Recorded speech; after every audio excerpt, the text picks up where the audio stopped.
Trying something different this time. All right. Hey, my name BK, and I really hope you can hear me. See, um, I've been recording with some janky equipment as of late, not even realizing that like the last all of my audios on my videos have been like not good at all. So I thank you sincerely, and oh my goodness, major love, huge shout out, and so much thanks and gratitude and appreciation to Big Empress Energy for them readings that hit you where it hurts. But yeah, hey, my name BK, and today we're gonna talk about astrology. If you are not subscribed to my channel, give it a second, give it a moment, see if you like what's going on. We're trying something different, so just bear with me. I really hope y'all can hear me. It would be helpful if I could interact with somebody and be like, y'all can hear me, right? Can you hear me? But, with time and patience, hard work and perseverance will come all the things that I think I need that will help propel me to where I actually am supposed to be. But that's another story. And, I hope that makes sense, and I claim that for you as well. Continue walking on your path, because as you walk on your path, you will find things along your path that make it easier to walk along your path, right? Stop, dog. So, we'll wait. Hold on. Dog always wants to greet me.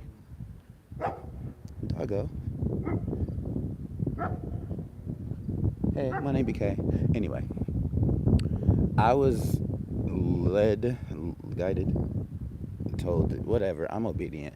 So here we are talking about astrology. We're going to talk about the houses, which is very important, especially in, following the trajectory of your life, understanding how certain placements play out in your life and around certain different types of energies. So, I'm just going to get right into it. So, if you know your sun, moon, Venus, or North Node, that is excellent and wonderful. I don't think you can know your North Node without knowing your rising. But if you know your planets, that is excellent. That's great. That's wonderful. You are a step ahead, because just knowing that and being aware of those things helps you understand a lot about yourself. Now, if you are fortunate enough to know your rising sign, which is your ascendant sign, I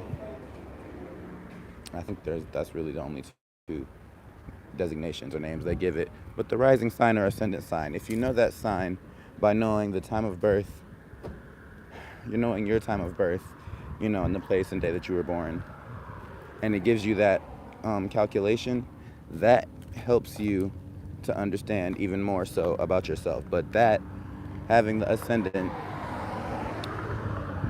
basically sets out a map of your life. Like, if the placements, your sun, moon, Mercury, Venus, Mars, Saturn, Jupiter, if those things are like actual ingredients, physical things, your rising sign creates the intangible bowl. Excuse me, y'all, traffic. Your rising sign creates the intangible, like, bowl or box or container that all of your placements will then fit in. And inside that box are different compartments. Each compartment is a specific theme or group of people or like types of places, energies that you may feel. And those are the houses. So there's 12 houses in astrology, depending on most main types of astrologies. But in most cases, there are 12 houses, and each house not only represents an actual zodiac sign, but it also describes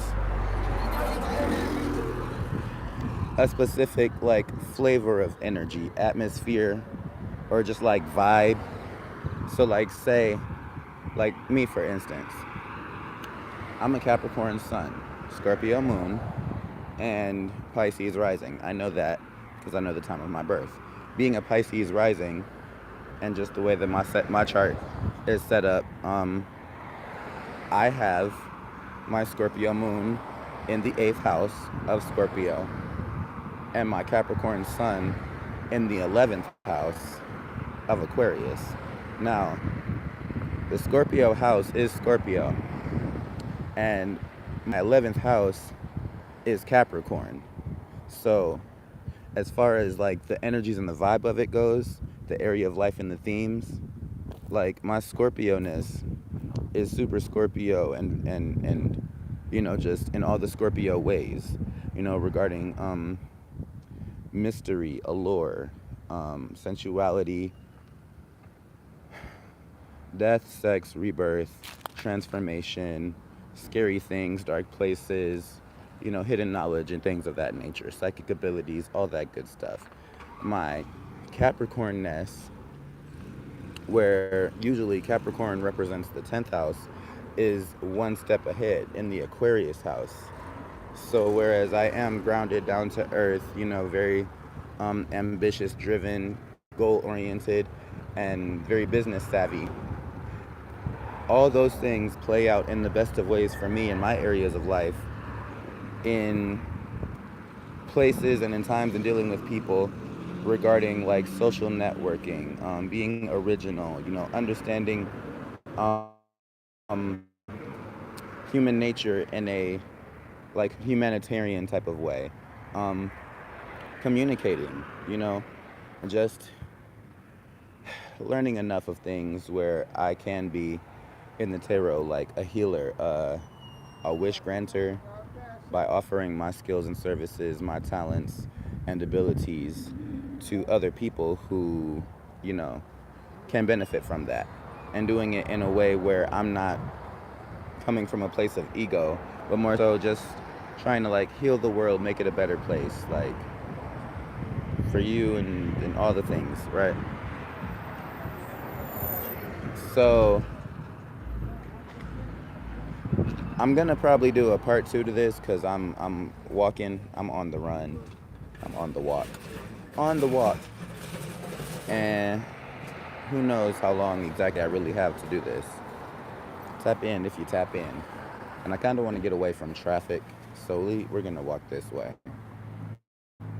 RuPaul, walk this way. No, bitch, walk this way. Hey, Ru. That's my grand TT, y'all. Anyway.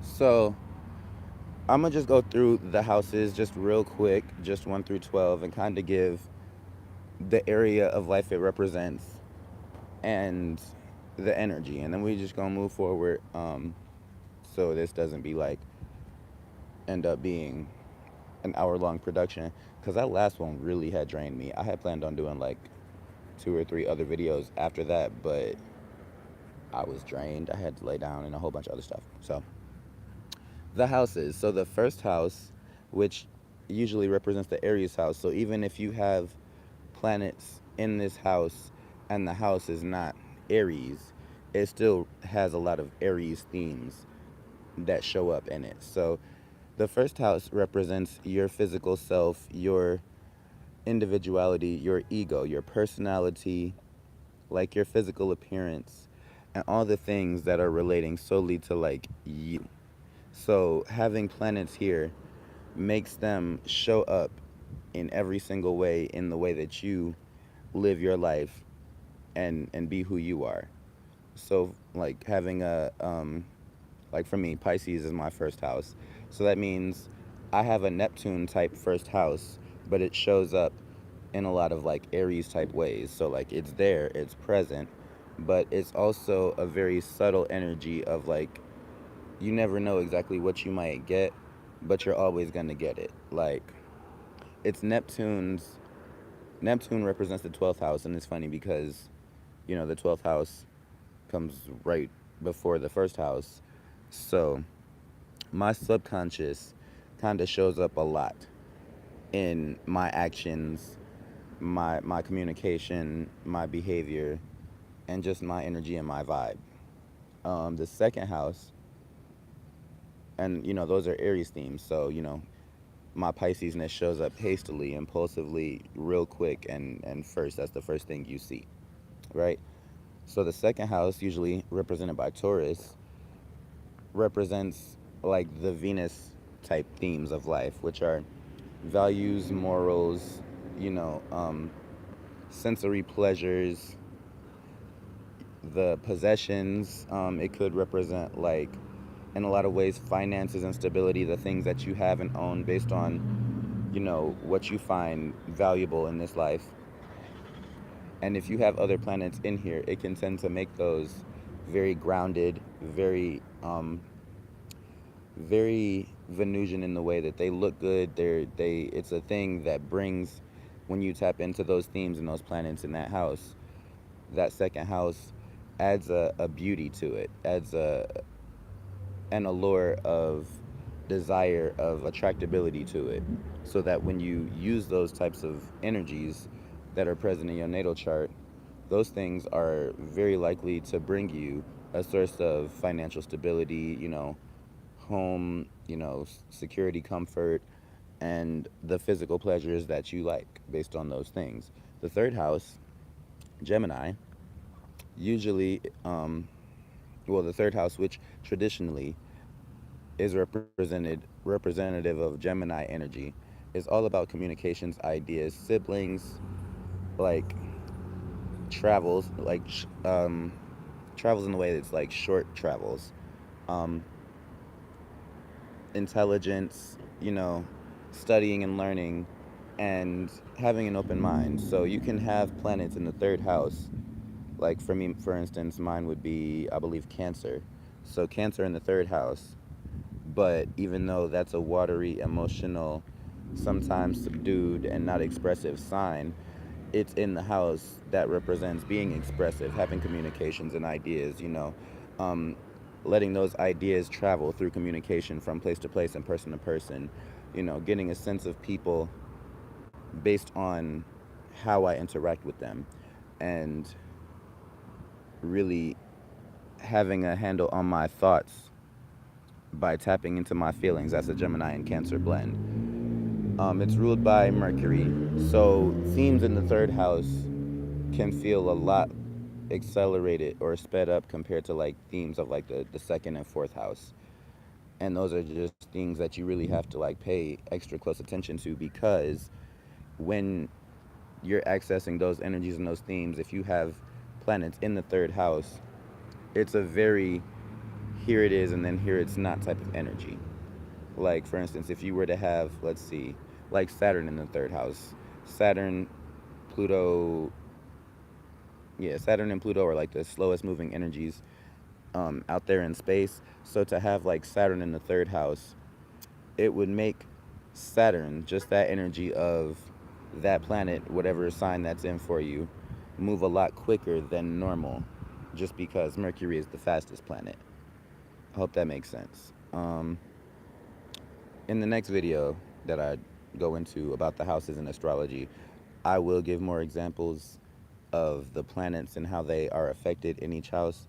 But this is just an overview of the 12 houses. So the fourth house, Cancer, usually represents house and home. It's also called the nadir, or the south node, can represent, and it's, Cancer energy. So it's very largely representative of the mother, of the moods, of the house and home, of expressing emotions, and the way you were reared, or brought up and raised emotionally, and how those tendencies and programs and you know things that were instilled in you in childhood and in past lives and things of that nature, how those things drive your emotional behaviors, right? So, and then with that being the north node also, it's very polar of sometimes being like shadow behaviors, like I was treated this way and learned these things as a child, so as an adult I act out in these ways, and I need to use my 10th house, which is the opposite of the fourth house, to balance out those energies and heal my inner self, and learn something from this. The fourth house I consider very special, significant, also kind of dangerous house, because since it can represent in a lot of ways your younger self, your inner child, And with it being Cancer energy, those feelings, those values, those things that you hold close to yourself and only share with the people you love the most, it can really be either a really stable or an unstable place for planets to be, because Cancer represents the moon, represents the mother, and is an energy of like things flowing or being blocked. So, with planets in the fourth house, the energy of that planet and tapping into it can be really easy and come to you naturally because that's how you were raised, or it can be something that's really hard to access because you have to heal things within yourself in order to fully tap into that. Um, with things with it, anything that shows up in the fourth house, I would generally really say be very careful of how you use that, especially in consideration of where the actual moon is, because the moon only takes about 2 days to move from place to place. And the fourth house represents the home that you build and keep, and the home that you were, raised in, and either staying in that place or moving from that place. Like, when I think of the fourth house and Cancer energy in that way, I really kind of feel or visualize like a home that was built from the ground up by the person that's going to live in it, and that person growing old and passing that house on to someone else in their family who probably grew up there. And then at that point, because that's that person's whole backstory, basically, them having the choice to take the action to either stay in that place and hold those energies there, or to go somewhere else and take that energy with them, but to leave that place, right? Okay. So the fifth house, you know what? This is probably going to be a two-parter because I have some other things I have to do, but I will be back. So the fifth house, Leo energy, usually represents the things that energize you, the things that make you feel good and have fun, the things that you're willing to work for, that interest you. It can also represent children, love at first sight, dating, but like in a more so casual way. Um, it's a it's representative of Leo, right? Which is the sun, which is like the brightest part of the chart. And with in tandem with like the 11th house, they're opposites. So the fifth house, 11th house energy, which is like Aquarius, Leo, that Leo energy towards the bottom of the chart is still things that are like early on in your life. Like your, like, I would say like preteen hoods, like your like late childhood, when you're learning how to share and be a good person, and what you know what types of games that you like to play, and the things that like really like brighten up your inner child. The wind is blowing really hard right now, so I apologize if that is interrupting. Thank you for tapping in. If you tap in, hit that like button if this makes sense. So the Leo energy, that can a lot of times represent jobs, um, activities, like places. And if you have planets in this part of the chart, the fifth house, those are things that like it's easy to do, but only if it interests you. Like, say you don't like school, like you hate learning, you hate math and reading, but you have to do it. So you're gonna do it, but having like a Mercury, a Saturn, a Uranus, in like this fifth house area, it would make it really hard for you to want to commit to doing those things, even though you have to do them, just because they don't bring enjoyment to you, right? It's also the things that kind of like in a Leo way, which Leo represents like magnetism, generosity, warmth, unconditional love. It's supposed to be like the heart chakra type area type things. So it's in a lot of ways, things in the fifth house I could take as representing of like your love language, and how you want people to express their energies to you in the ways that make you feel good. um, I don't have any planets in the fifth house. I actually really don't have any planets really early on in my chart at all, for real. So it's easy to understand some of these themes, but in a way, I can't give you like firsthand. I'm feeling these things experience. Like, I probably have like one placement between my first house and seventh house, so not a lot of expressions and accents to my ego there.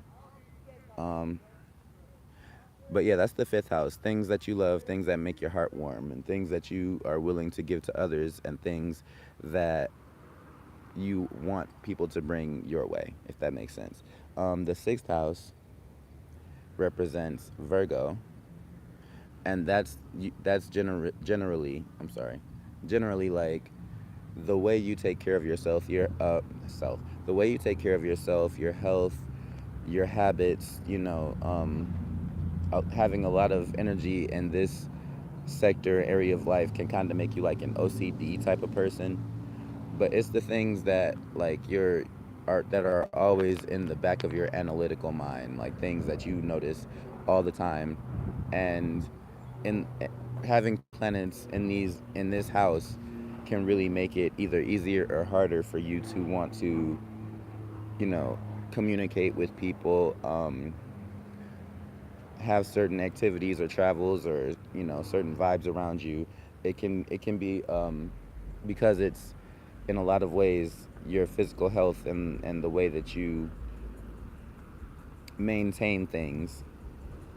Having planets here can represent how you need to take care of yourself for like self-love, for healing, for learning, for um, I would say like in the sixth house representing Virgo, having a lot of planets in this place could make you either very social or very antisocial depending on the planets.